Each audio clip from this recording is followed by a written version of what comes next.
Hello guys, welcome to my mini blog. আপনারা দেখতে পাচ্ছেন আমি এখন সোনারিতে আছি। আমার মাসির বাড়ি দেখুন কি জল হয়ে গেছে। আমি এখন মাসির বাড়ির ছাদে দাঁড়িয়ে আছি। এই দেখুন পুরো ডুবে গেছে। এটা সোনারির দিকে। নাগাল্যান্ডে 10 পড়ায়, সেই 10 ছাড়িয়ে দিয়েছিল নাগাল্যান্ডরা। তাই দেখুন সোনারিতে কি জল হয়ে গেছে, পুরো 4 বল ডুবে গেছে।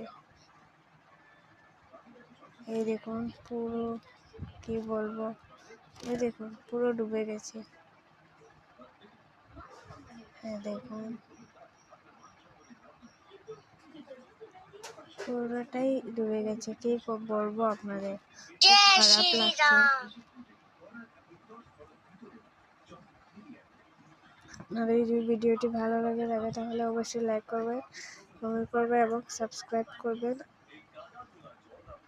আজকে একটা দুঃখের খবর নিয়ে আসলাম। টাটা।